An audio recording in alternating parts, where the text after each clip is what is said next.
From firing metaphorical shots at ex-advertisers to shooting literal bullets at a Cybertruck, it's been a big week for Elon Musk. The Tesla CEO's Cybertruck delivery event went off with a bang in Austin last night, featuring everything from a second try at the infamous baseball lob to testing the car's bulletproof capabilities. And while Musk claims the event would be the biggest launch of anything by far on Earth this year, the street didn't necessarily agree. Shares were down 2% or so after the launch, are fractionally lower today. My next guest is bullish on Tesla, though, although he warns the Cybertruck isn't everyone's cup of tea, and Rivian's R1T could even benefit. Joining us now for more is Canaccord Genuity analyst George Gianarikas. George, it's great to see you again. Welcome. Nice to see you too. Thanks for having me on. What were your reactions to the launch last night? Look, the vehicle is sort of like the man behind it. It's polarizing. It's sort of an acquired taste, but it's hard to argue against its genius in its performance. It's an awesome vehicle, and the performance metrics were incredible. I mean, look, it beat a Porsche 911 off the line while actually carrying a Porsche 911. The turning radius, I haven't driven it, but I watched some reviews this morning were incredible. So it's just a car that's probably going to change the landscape of our roads. But I can tell you that I really like it. Leanne, who works on our team, doesn't like it. Pino likes it. My wife hates it. My kids are split. I have two daughters. One likes it. The other doesn't. So it's just like Elon Musk. I mean, some people really, really like it, and some people really, really don't like it. But it's hard to argue that it's an awesome car. Man's right. A Cybertruck, unquestionably, in a word, polarizing. People either love it or hate it. There's very few folks in the middle. Kind of reminds me of a content creator who makes videos primarily about Tesla. And this matters. People either passionately love the Cybertruck, rant and rave, or they passionately hate the Cybertruck, proactively hate the Cybertruck, to the point where many of the people they're attempting to convince should agree with the fact the Cybertruck sucks harder than a vacuum, ultimately end up becoming lovers of Cybertruck. You heard the saying, no such thing as bad publicity. It's kind of true. Cybertruck's still breaking the internet as I record this. That would not occur were it not such a polarizing product. As I record this, Cybertruck search interest on Google worldwide far and away at peak levels over the last 12 months. For those who don't know, this is all relative, so 100 means the most amount of search interest over that period of time. As you can see, on average, relative search interest for Cybertruck over the last 12 months, let's call it about 12, 13, 15, something like that, as opposed to right now, which is currently 100. So getting close to 10 times increase in search interest just for Cybertruck as a result of first deliveries and reviews dropping on YouTube. This matters. We're now looking at the search term buy Cybertruck. And again, we can see a massive increase after first deliveries and the reviews dropping on YouTube. Now, why would somebody search buy Cybertruck unless they were considering doing exactly that? There's two sides to this polarizing coin. Many people hate Cybertruck with a passion, but on the other side of that coin, many people love it. You guys know the most popular pickup truck in the United States, in fact the world, is the F-150, right? Wonder what search interest for buy F-150 looks like over the last 12 months. Now, isn't that interesting? Search interest for buy Cybertruck approaching search interest for buy F-150. And remember, this is before these things have hit roads and work sites en masse. The same story for order Cybertruck to the moon. Search interest for Cybertruck specs also to the moon. Same story for Cybertruck price. Clearly, a lot of people interested in Cybertruck. And just for a bit of interesting context, 3 polarizing search terms: Cybertruck, Orange Man Bad, the actual search term being Donald Trump, and Elon Musk. Cybertruck in blue, Donald Trump in red, Elon Musk yellow. Notice, Cybertruck at this point in time, more relative search interest than Donald Trump. Just a little more. Meanwhile, apart from a couple of exceptions where Orange Man Bad search interest towered over Elon Musk, Musk himself is dominating search interest, period. You know what? I guess we got to do it, right? Let's throw in the big guy as well. What laptop? And where's the big guy? In green? Oh, there we go. Now, for the past 12 months, the big guy occasionally, maybe half the time, 50% of the time, more search interest than Orange Man Bad.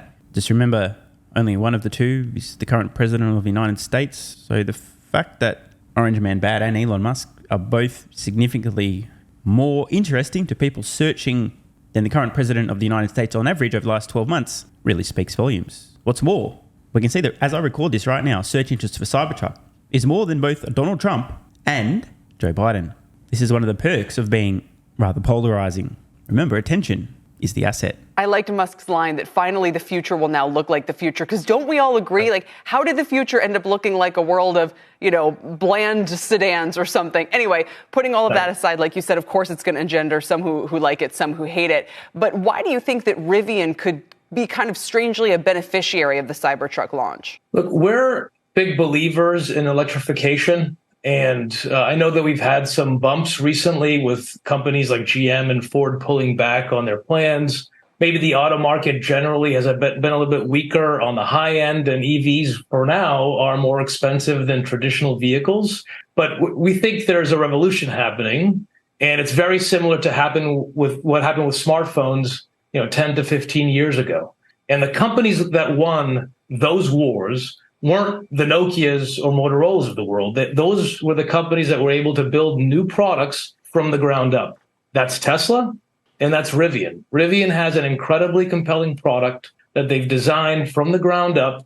They take advantage of software that they've built at the vehicle control system level all the way up to your UI. And so for those interested in an electric pickup, now you have an amazing Cybertruck and you have an amazing R1T available to you. Rivian is losing money, a significant amount of every R1T that it makes or sells, though, if I'm not mistaken. What are the economics with the Cybertruck? We don't know exactly yet. Over time, we suspect it'll also be gross margin positive. But like with any new vehicle, it probably lose money in the very, very beginning. Look, the advantage of the Cybertruck is it's being built at a similar facility to the Model Y, right? So they already have the building in place and a lot of the infrastructure. Over time, we're guessing it'll reach profitability levels similar to what the other Tesla vehicles have. Do you find the range a little disappointing?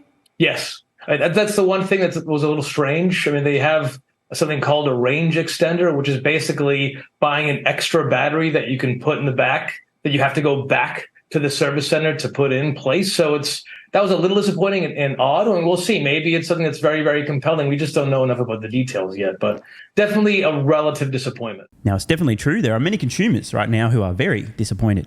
The worst thing you can do as a company is to overpromise and underdeliver, although in fairness, Tesla didn't promise. It was very clear that they were estimating 500 miles of range. But the point remains, much better to sandbag and lowball and surprise people. Now, that being said, it's very much worth discussing this. It's certainly technologically possible for Tesla to have a 500 plus mile range Cybertruck. More battery cells, more range, duh. But no doubt, after careful consideration, looking at the data, usage, statistics, and understanding that the 80% of truck users in general, not the exceptions to the rule, but the 80% after all, they are going for the mass market, do not need even close to 500 miles of range, even those who do towing occasionally, pull large payloads, etc. Tesla has realized, wait a minute, I mean, we could do 500 miles of range, but that's just fucking dumb because 99% of consumers don't need it, so bad idea. Why not instead produce a product that will suit the vast majority of consumers and then give those who really do need that extra range an option of a range extender? So obviously, as I said, you don't want to be suggesting to consumers, here's the specs, and then falling short on those, even if you do caveat saying these are estimates, not final. Definitely a stuff up on Tesla's part. But from a business point of view, Tesla would have to be brain dead to ignore the data and the reality and actual usage and produce a variation of a product that's designed to be a mass market vehicle and produce a variation that suits just a fraction of consumers. You guys have heard me say in the past, right, that Tesla could literally delete the Model S and the X and it wouldn't make a difference. Now, I'm not saying that they would, nor that they should, but that they could. It's a great place to debut unique technology, but these vehicles do not move the needle. They're not mass market vehicles. That's never the intention.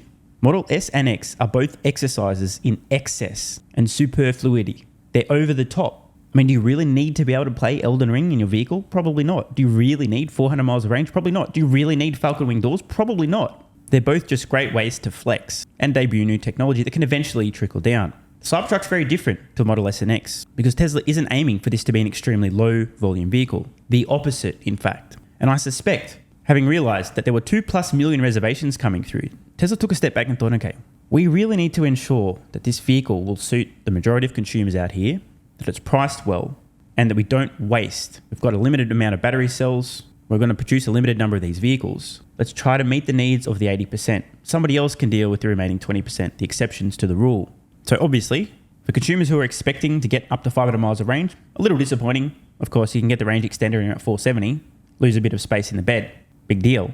But the final specs on Cybertrucks are purely logical decisions based on usage, what consumers actually use on average. And one final point. I posted this on X, kind of important. Today's entry-level Model 3, the rear-wheel drive, which is available for $38,990 US, adjusted for inflation, is $30,415 in 2016, which was the year it was unveiled, in which Tesla expected a $35,000 starting price. They also expected 215 miles of range. Today's entry-level Model 3, which is the equivalent of just over $30,000, $5,000 less than expected in 2016 dollars, has 272 miles of range. And that's before the refreshed Model 3, which is likely to drop in the US very soon, and based on the prices in Australia, etc., is likely to be equivalent in price and significantly better. I mean, bro, not even comparable. However, Tesla's dual motor all-wheel drive Model 3 today, inflation adjusted, is $35,875 in 2016 dollars, which is essentially what Tesla was expecting the entry-level Model 3 to be. And it has 333 miles of range versus 215 miles of range Tesla was initially aiming for. So for the equivalent of about $36,000 in 2016 dollars, you get 50% more range than was originally expected, and a much faster 0 to 60 time, better technology, more features, blah, blah, blah.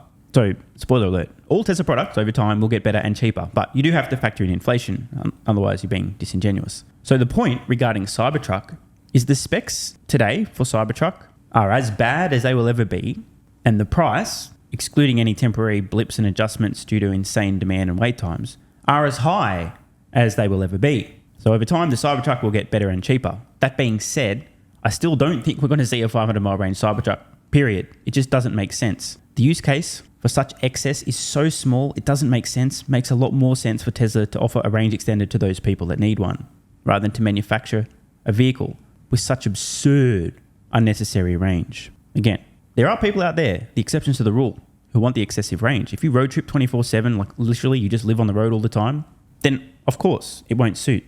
But unfortunately for you, you are the minority, and Tesla isn't producing the Cybertruck for the minority, but for the majority. By the way, some receipts regarding inflation. In 2016, when Tesla originally announced Model 3, expected starting price of $35,000. Inflation adjusted, that $35,000 today is $44,867, meaning Tesla's entry-level Model 3, with a mere 215 miles of range, obviously it's way more than that, should be selling for $44,867. Bit of food for thought. Oh, while we're on the topic of thought, Morgan Stanley has some thoughts, and I have some thoughts about their thoughts. Back up the Cybertruck, an exciting avant-garde art truck, but worth putting into perspective. We forecast 50 deliveries in 2023, followed by 30,000 units in 2024, and 78,000 units in 2025. Wow. Now look, it's entirely possible this could be production hell part 2 and then some, which is essentially what would be necessary for such embarrassingly low numbers. I'm personally expecting in 2024, Tesla's probably going to come in somewhere around 125,000 units produced for the full year.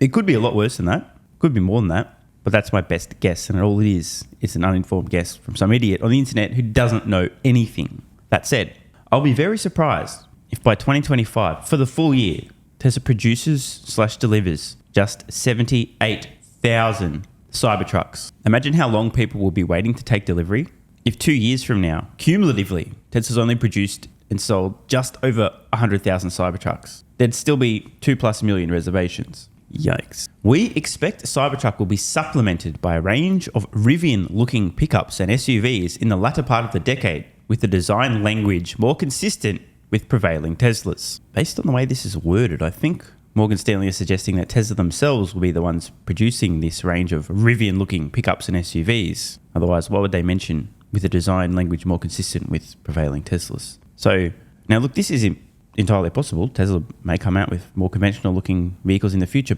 but if I'm understanding what Morgan Stanley is suggesting here, what they are suggesting is that this is an extremely low volume avant-garde art truck that no one's actually going to buy. Therefore, Tesla's going to realize, oh, no one actually wants to buy this. Therefore, we'd better make some more conventional looking pickups, etc. I think Morgan Stanley are in for a rude shock. By 2025, we forecast Cybertruck will account for less than 5% of Tesla revenues and closer to 0% of profit. Both of these will be relatively accurate. I mean, Model Y is already at an annualized rate of well over 1 million units per year. Model 3, many hundreds of thousands. You've got the energy business booming, software component itself exploding. I mean, this is just logical, but it doesn't mean that Tesla isn't going to be ramping up Cybertruck production to many hundreds of thousands of units per year over the next few years. A part of Tesla's brand allure and engineering philosophy involves following through on various moonshot projects that are intended to push the collective engineering team to tackle audacious, difficult projects with the intention of improving more mainstream products over time. I suggest they're referring to the fact that Tesla debuts their best tech in Model S and X, and eventually that will trickle down to, say, 3 and Y. Will Tesla take a page out of Ferrari's playbook of limited series production? No, guys, they won't. Are you fucking serious? Is this real life? Are they even asking this question out loud? What? I have to read on. They can't be serious. I mean, they have to know about the public reservation tracker, right? Last we heard, over 2.1 million reservations. Now, obviously, many people will have since cancelled, having seen prices and or final specs for Cybertruck, and many new people will have ordered. I mean, I've been looking at Google Trends search data, and after 3 major Cybertruck preview/review videos dropped on YouTube, the 3 folks who actually had early access and an embargo that couldn't post their video until after the delivery event, there's been an absolute surge in people searching for buy Cybertruck, order Cybertruck, and straight up Cybertruck. And you should read the comments on these things. Many people have been converted, having understood the engineering, why it looks the way that it does, so on, its performance, this kind of stuff. My point, this number of reservations is only going to increase over time. It's going to take a long time for Tesla to get through the backlog. So why would... They've got like $100+ billion of revenue in the bank, so to speak, if they just produce the vehicles. Anyway, I got to read this. I'm sure they can't possibly be suggesting what I think they're suggesting. By Elon Musk's own admission, the Cybertruck is an extraordinarily difficult product to manufacture at scale and will not be profitable for some time. While we expect Cybertruck to be made in significant volumes, yes, you will see this truck at tailgates and soccer practice drop-offs. We believe the company may decide to purposely limit series production to maintain scarcity while focusing company resources on more profitable products. Oh God, dude. What the f*** are they... Oh, I really wish I knew what they were smoking so I could get some myself. What on earth are they talking about? Can somebody please explain the logic?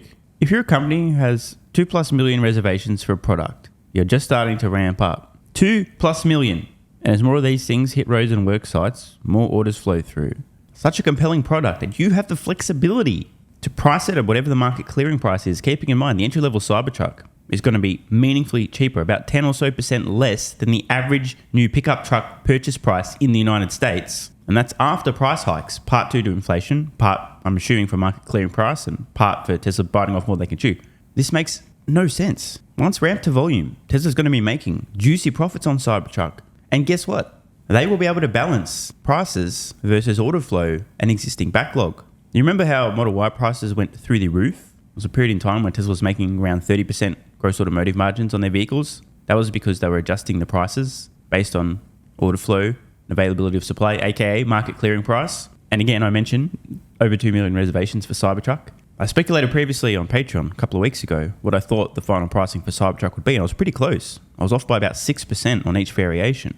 A lot of people seem to be surprised by how much the prices were, but I'm like, what are you guys talking about? 1, there's been inflation of about 20%, and 2, there's so many reservations that it will take Tesla too long to produce vehicles if they're priced too economically. Too many orders will follow through and new orders will come through. It doesn't make sense. The point I'm making here, I think Morgan Stanley expect that the Cybertruck is going to be a very low margin vehicle for many years to come, if not indefinitely.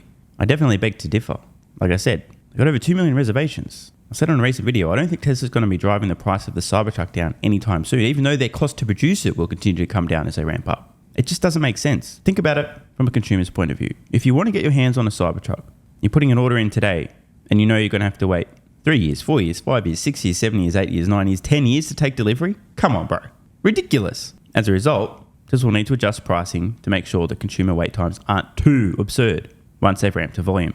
Meaning, I suspect the Cybertruck is going to be relatively profitable, despite what Morgan Stanley think. Carrying on, there are historical precedents for models with limited production. Aston Martin produced 645 units of the Lagonda, as well as more recent precedents, the Ferrari Daytona SP3 Limited to 599 units. Collectors can find bottles of Tesla Killer and Boring Company Not a Flamethrower for sale on eBay for thousands of dollars. Maybe they just wanted to stay relevant with this note, but The idea that Tesla would intentionally limit production on Cybertruck, as in produce less than they could, intentionally produce less Cybertrucks than the market wants, this may be the single most bizarre thing I've ever heard Morgan Stanley say about Tesla. I mean, I'm sure some genius MBAs in a boardroom at an automotive company might think something like this would be a good idea. Hey guys, yeah, we've got millions of reservations for this thing, but I've got an idea. Let's limit production so there's a scarcity value. Oh my God. So in summary, Cybertruck continuing to break the internet, one of the most polarizing products of all time, if not the most. By the way, let me know in the comments below. Can you think of a more polarizing mass market product ever? Let me know. There probably is, I just can't think of any. And Morgan Stanley continue to outdo themselves with another gem, suggesting that Tesla might limit Cybertruck production just so there's a little bit more of a exclusive factor, as opposed to producing as many as the market wants to completely change what people expect in a truck and accelerate the world's transition to sustainable energy. Okay. Want more content? Early access? Bunch of perks? Click the links in the pinned comment. AG1 has given me a massive, meaningful boost in energy, allowing me to do a lot more every day, including using my brain more and using my body more. I highly recommend you guys and girls check it out. It's an excellent way to fill in nutritional gaps. It's got 75 high-quality vitamins, minerals, and whole food source nutrients, plus prebiotics and probiotics and digestive enzymes and adaptogens to help you deal with stress. Plus, if you click the link in the pinned comment or head to drinkag1.com/SMR, you can get yourself a 1-year free supply of vitamin D3 and K2. But don't take my word for it. Here's what some of you guys and girls have to say. AG1 has changed my life. I was, as you described, treating myself like a circus, ate like trash, rarely exercised, used alcohol as a stress crutch, cannabis also. AG1 is what gave me the kick in the ass, got me back to the gym, motivated me to do more for myself, family, my business, etc. Keep doing what you do. Now, I know there's some skeptics, the same kind of people who think Elon Musk is a fraud, reading this going, what do you thought? There's no way that's possible, bro. It must be a placebo effect. Believe it or not, this is a recurring theme. If you give your body everything it needs to feel and perform its best, including having a lot more energy, you'll need ways to use that energy. For me personally, that includes more exercise, moving my body more social activity, and more cognitively demanding tasks, including producing a ton of exclusive content over on Twitter and on Patreon, plus my daily YouTube uploads. The proof's in the pudding. On to another testimonial from a viewer of this channel. SMR, you asked me to provide feedback on AG1. Here it is. It has helped with mental acuity, stamina, and intestinal waste management. Can't read between the lines. It certainly helps with regularity and digestion. That's what the digestive enzymes are for. It has also dramatically reduced my cravings for sugar. You guys need to stop eating sugar. It's fucking poison. I'm 50, 5'9", and overweight, aka a fat motherfucker. I think that's a technical term for overweight, isn't it? Is it fat motherfucker or obese? I can't remember. I average 100 hours a week in the West Texas oil fields as a safety supervisor. Jesus Christ, dude. No wonder you're struggling to keep your weight under control. 100 hours a week. Brutal. It has helped me lose weight. It is not an appetite suppressant. It can help fat people suppress cravings, and motivation to be healthier is critical for changing your diet. Love you, brother. Again, this is a great point and something people really don't seem to grasp. If you have more energy, everything becomes easier. It's like turning on easy mode for life. A few years ago, before I was taking AG1, my health was trash. I was struggling to get through the day, had afternoon fatigue. The last thing I wanted to do was either use my brain or move my body. Didn't have the energy. Now, my biggest struggle every day is figuring out ways to use that energy. I'm exercising way more, doing a lot more with my friends and family, and of course, my work output has increased substantially. And you can fact check me. Check out the average length of my videos I was posting to YouTube 3 years ago. Need I say more? And one final testimonial. Love this one. Okay, here's the deal for me with this AG1 shit. I'm 41 years old and not the type to eat, drink, smoke, or sleep healthy, so I was skeptical. That being said, here's what I experienced. Day 1, meh. Day 2, afternoon fatigue was about 45 minutes late. Day 3, 0 afternoon fatigue. Day 4, 0 afternoon fatigue plus extra energy. Day 5, again, 0 afternoon fatigue plus energy. Wondering, what the fuck, really? See, this is the thing, right? The results for many people are just almost too good to be true. This is the same experience I had. My afternoon fatigue just vanished out of nowhere. I'm like, wait, what the fuck? Why am I not tired in the afternoons anymore? Surely, it's not that AG1, is it? Turns out it was. Day 6 and 7, same thing. Day 8, same thing. Plus, I had the want to get things done around the house that I normally would slack off and not get done. Again, the point, extra energy, you'll need to use it, you'll find ways to use it. Day 9, 10, and 11, and today is day 12. I fucking love it. So however you managed to get me to buy it, I'm so glad you did. Thank you so much, SMR. It really changed me so far. Guys, this shit really works. Just try it. By the way, this is the reason I continue to relentlessly promote AG1. A lot of people get real fucking mad in the comments. Oh my God, Snake Oil Salmon's sold out. Oh my God, he's a scammer. This is fraud. But constantly, I'm pretty sure everyone making these comments is also currently short Tesla stock. I'm not particularly concerned about people having a negative perception, those folks suffering from small brain syndrome, still living in my bum's basement syndrome, etc., writing mean comments, claiming AG1's a scam or it doesn't work. I mean, bro, when I get feedback like this is what keeps me going. Just try this stuff for a month, and if you don't get these results, get your money back. See, it's a literal no-brainer. It's an IQ test at this point in time. Testimonial after testimonial after testimonial like this. Get your money back if it doesn't work. Just try it for a month, and if it doesn't work, get your money back. Today's the day. It's finally time. Be like this guy who was a massive skeptic, but finally, after 1,000 promotions in a row, caved in, tried AG1, and has results like this. Head to drinkag1.com/SMR or click the link at the pinned comment, and please, let me know how you're feeling in a few weeks' time. Now, if you'll excuse me, time to put my extra energy to good use. I'll be recording some more exclusive content for Patreon and my Twitter subscribers. So click the links at the pinned comment. See you over on Twitter and or Patreon, and don't forget to grab your AG1. Love ya.